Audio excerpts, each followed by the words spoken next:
Preparing for a finance, accounting, and fund administration at Vistra interview? You've reached Candy Mentor, and this video is for you. We'll walk through 15 key questions you're likely to face. For each question, you'll see a sample answer, followed by the key points to cover. Subscribe, like, and share, and drop a topic request in the comments. Question 1. Tell me about yourself and why you want to work at Vistra.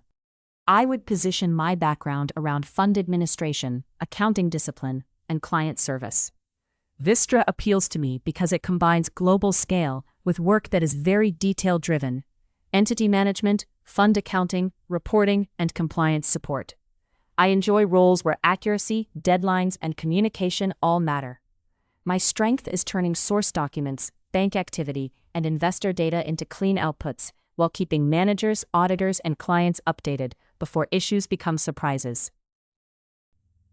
While answering, connect your background to Vistra's corporate services, fund administration, client focus, controls, and global operating model. Show motivation for accuracy-heavy work, rather than giving a generic company admiration answer. Question 2. Walk me through how you would prepare or review a fund NAV. A NAV is the fund's net asset value after capturing investments, cash, income, expenses, accruals, and investor allocations. My process starts with source data: bank statements, broker or administrator reports, capital activity, valuation support, and invoices. I reconcile cash and positions, book accruals, review management and performance fees, then allocate results according to the LPA. Before release, I perform reasonableness checks against prior periods and resolve breaks with clear evidence. Make sure to cover source document collection, cash and position reconciliations, accruals, fee calculations, investor allocations, valuation support, review checks, and final release controls. Emphasize accuracy and documentation. Question 3. How is fund accounting different from normal corporate accounting? Corporate accounting focuses on one operating business: revenue, costs, assets, liabilities, and profitability. Fund accounting is more investor and vehicle focused.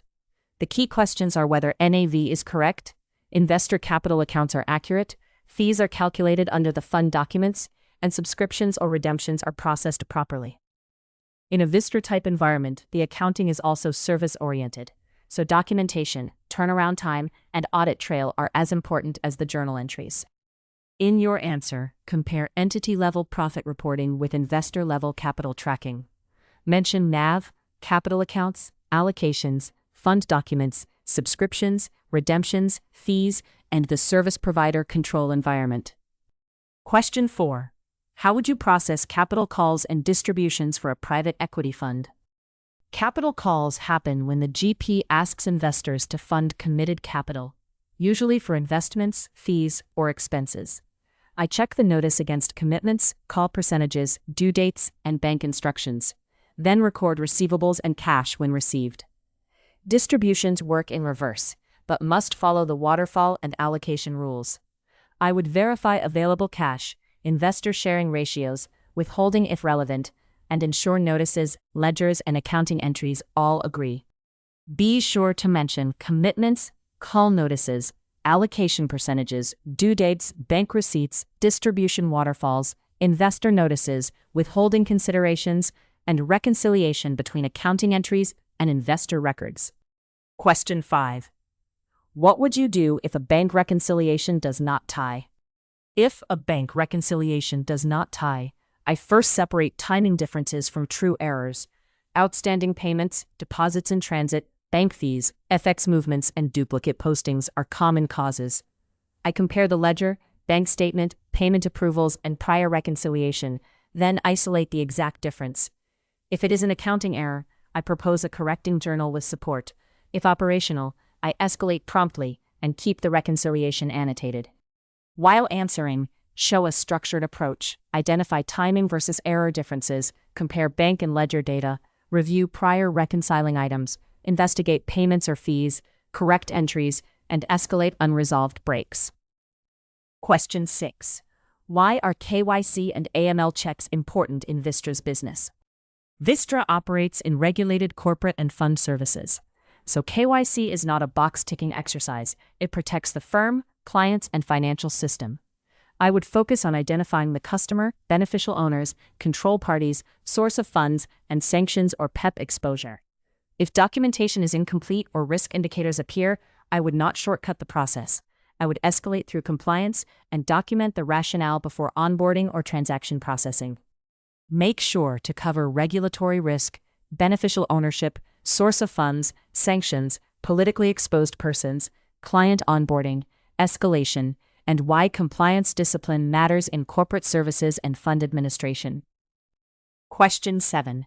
How do you manage multiple client deliverables with tight deadlines? I would start by mapping each deliverable, cutoff, dependency, and reviewer, then build a daily priority list around client and regulatory deadlines. For recurring NAVs or reporting packs, I use checklists, so nothing depends on memory. If a blocker appears, I communicate early with the manager, explain impact, and suggest alternatives. The key is not just working fast, it is controlling risk while keeping stakeholders confident about status and timing. In your answer, talk about prioritization, deadline tracking, dependency mapping, checklists, communication with reviewers, early escalation, and balancing speed with control quality in a client service environment. Question 8. How would you handle reporting under international financial reporting standards versus local generally accepted accounting principles? I would not pretend every jurisdiction is identical. Under international financial reporting standards, fair value, consolidation, impairment, and disclosure can differ from local generally accepted accounting principles requirements. In practice, I first confirm the reporting framework in the engagement letter, fund documents, and prior financial statements. Then I apply the relevant policy consistently, document judgments, and involve senior reviewers on areas like valuation or consolidation. For a global provider like Vistra, framework awareness prevents avoidable reporting errors. Be sure to mention confirming the reporting framework, reviewing prior financial statements, applying policies consistently, identifying areas like fair value or consolidation, and involving senior review for judgmental matters. Question 9. How do you calculate and review management fees or performance fees? Management fees look simple, but the base and timing matter. I would read the LPA to confirm whether fees are based on commitments, invested capital, NAV, or another measure, and whether rates change after the investment period. Then I would test the calculation, investor allocation, accelerations, accrual, and payment approval. For performance fees or carried interest, I would be even more careful, because hurdles, catch-ups, and clawback terms can change allocations materially. While answering, focus on reading the LPA, identifying the fee base, rate, timing, investor allocation, accrual treatment, payment approval, and special terms such as hurdles, catch-ups, or clawbacks. Question 10. An auditor asks for support that you cannot find. What do you do? I would treat the auditor as a stakeholder, but I would not provide unsupported numbers. First, I would understand exactly what assertion they are testing: existence, accuracy, completeness, valuation, or cutoff. Then I would search the permanent file, bank records, invoices, board minutes, investor notices, or valuation packs. If support is genuinely missing, I would inform my manager, assess whether the balance is misstated, and agree a remediation plan with a clear audit trail. Make sure to cover understanding the audit request, identifying the relevant assertion, searching source records, avoiding unsupported responses, escalating early, assessing misstatement risk, and documenting any remediation. Question 11. How do you account for multi-currency transactions and FX differences? Multi-currency accounting creates both translation and transaction issues. I would confirm the fund or entity's functional and reporting currency, then apply the correct exchange rates to cash, receivables, payables, income, and expenses. Realized FX arises when a transaction settles. Unrealized FX comes from revaluing open balances. I would reconcile FX movements to source rates and make sure the presentation is consistent with the reporting framework and client policy. In your answer, mention functional currency, reporting currency, transaction rates, period-end revaluation, realized versus unrealized FX, reconciliations to source rates, and consistent application of client accounting policy. Question 12. Tell me about a time you found an error before a report or NAV was released. I would use a specific example and show ownership. For instance, if I found a duplicated expense accrual before NAV release, I would quantify the impact, check whether investor allocations or fee calculations were affected, and raise it immediately with the reviewer. Then I would post the correction, update the checklist, and add a control to compare recurring accruals against prior periods. The lesson is that errors are manageable when caught early and documented properly. Be sure to use a clear example with situation, action, and result. Highlight ownership, impact assessment, correction, communication, checklist improvement, and what control you added to prevent recurrence. A client requests an urgent change just before a deadline. How would you respond? I would stay calm and clarify whether the change is cosmetic, data-driven, or accounting impacting. If it affects NAV, investor statements, or financial reports, I would not make the change blindly. I would request support, assess materiality, check downstream impacts, and tell the client what can be delivered safely by the deadline. If timing is tight, I would escalate internally and agree a controlled approach rather than risking an inaccurate release. While answering, show client service maturity. Clarify the request, assess accounting impact, ask for support, evaluate materiality, protect controls, communicate timelines, and escalate if accuracy could be compromised. Question 14. What Excel skills would you use in a Vistra fund administration or accounting role? I would highlight practical Excel, not buzzwords.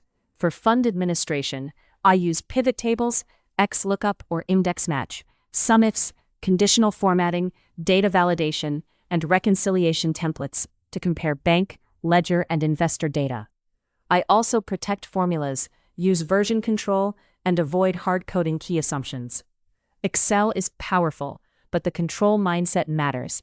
Every workbook should be reviewable, traceable, and easy for another team member to understand.